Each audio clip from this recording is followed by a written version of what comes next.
নমস্কার বন্ধুরা, Indian food চয়েসেসের রান্নাঘরের থেকে সকলকে স্বাগত জানাচ্ছি। আজ আমি আপনাদের জন্য নিয়ে এসেছি শোলা কচু দিয়ে ইলিশ মাছের ঝোল। রেসিপিটা সম্পূর্ণ দেখার অনুরোধ রাখলাম। আর এই রেসিপিটা যদি সকলের কাছে ভালো লাগে তবে আমার চ্যানেলটিকে কিন্তু সাবস্ক্রাইব করার অনুরোধ রাখলাম। তাহলে চলুন দেখে নেওয়া যাক আজকের রেসিপি আমি কিভাবে তৈরি করছি। প্রথমে আমি কড়াইতে সর্ষের তেল গরম করে নিয়েছি। তারপর আমি এর মধ্যে মাছগুলো ছেড়ে দিলাম। মাছগুলো আমি আগের থেকে নুন হলুদ মাখিয়ে মোটামুটি 5-6 মিনিটের জন্য রেখে দিয়েছিলাম। মাছগুলো উল্টিয়ে পাল্টিয়ে ভালো করে দু সাইডটা ভেজে নিচ্ছি। এবার মাছ ভাজা হয়ে গেছে, আমি কড়াই থেকে তুলে নিলাম। তারপর ওই কড়াইতে আরও বাকি মাছগুলো ভেজে নিয়েছি।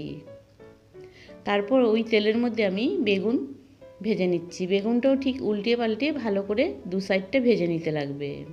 এবার কিন্তু বেগুন ভাজা হয়ে গেছে, আমি কড়াইয়ের থেকে তুলে নিলাম। তারপর আমি ওই কড়াইতে আর কোনো তেল দিব না, যেই মাছ ভেজেছিলাম সেই মাছ ভাজার তেলেই তরকারিটা রান্না করছি। এই তেলের মধ্যে একটা শুকনো লঙ্কা, 1 চামচ কালো জিরে ফোড়নে দিয়েছি। ফোড়নটা খুব ভালো করে নেড়েচেড়ে ভেজে নিচ্ছি। ফোড়নটা যখন ভাজা হয়ে যাবে তারপর আমি এর মধ্যে কেটে রাখা আলুটা দিয়েছি। এখানে আমি একটা বড় সাইজের আলু 4 টুকরো করে নিয়েছি। এবার আলুটা একটু 1-2 মিনিটের জন্য নাড়াচাড়া করে নিচ্ছি। তারপর আমি এর মধ্যে আগের থেকে কেটে রাখা শোলা কচুগুলো দিয়ে দিলাম। এই আলুর মাপেই আমি শোলা কচুটা ঠিক এই রকম করে বড় করে কেটে নিয়েছি। শোলা কচুটা যদি একটু ছোট করে বা পাতলা করে কাটি তবে কিন্তু রান্নার সময় গলে যাবে, সেই জন্য একটু বড় করেই আলুর মতো করেই কেটে নিয়েছি। এবার শোলা কচু আর আলুটা বেশ কিছু সময়ের জন্য মোটামুটি 2-3 মিনিটের জন্য নাড়াচাড়া করে ভেজে নিচ্ছি। এবার আলু আর কচুটা ভাজা হয়ে যাওয়ার পর এর মধ্যে আমি 6টা কাঁচা লঙ্কা, 1 টুকরো আদা দিয়ে আমি মিক্সিতে একটা পেস্ট বানিয়ে নিয়েছি। আর এই কাঁচা পেস্টের সাথে একটুখানি জল মিশিয়ে আমি এই তরকারির মধ্যে দিয়ে দিলাম। এখন এই কাঁচা মশলাটার মধ্যে যে জলটা আছে সেটা কিন্তু একটু শুকিয়ে আমি ভেজে নিচ্ছি। আলুর সাথে এই কাঁচা মশলাটা বেশ কিছু সময়ের জন্য আমি ভেজে নিয়েছি।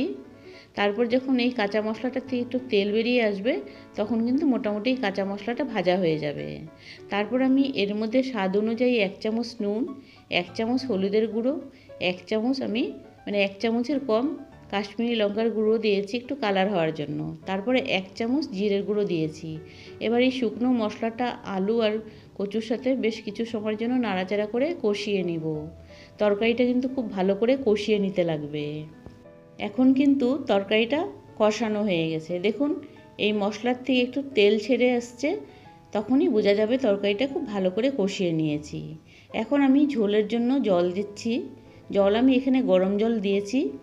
আর ঝোলের পরিমাণটা কিন্তু একটু বেশি রেখেছি, কারণ শোলা কচুর তরকারি একটু সেদ্ধ হতে সময় লাগবে, আলু আর কচুটা, সেই জন্য একটু ঝোলটা বেশি দিয়েছি। এবার ঝোলটা ফুটে এসেছে, তরকারিটা একটু ভালো করে নাড়াচাড়া করে দিয়েছি। তারপর আমি আগের থেকে ভেজে রাখা মাছগুলো এর মধ্যে দিয়ে দিচ্ছি।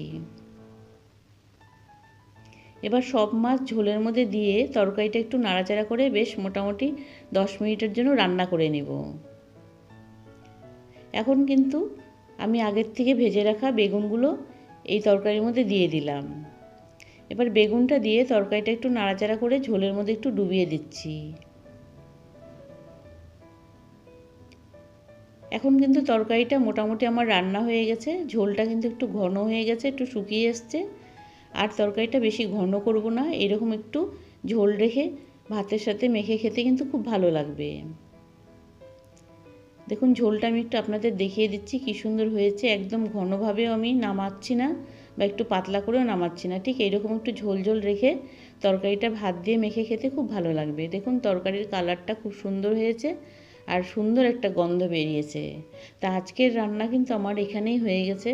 আশা করছি আপনাদের সকলের কাছে ভালো লেগেছে। যদি ভালো লেগে থাকে তবে কিন্তু ভিডিওর শেষে একটা সাবস্ক্রাইব করার অনুরোধ রাখলাম। আজ তাহলে এখানেই রাখছি, আরেক কোনো নতুন রেসিপি নিয়ে আপনাদের কাছে আসব। আপনারা ভালো থাকুন, সুস্থ থাকুন। ধন্যবাদ বন্ধুরা এই সম্পূর্ণ ভিডিওটা দেখার জন্য, আর এতক্ষণ সময় আমার সাথে থাকার জন্য ধন্যবাদ। আর এই রেসিপিটা কিন্তু একবার অবশ্যই রান্না করে খেয়ে দেখবেন, খুব ভালো লাগবে।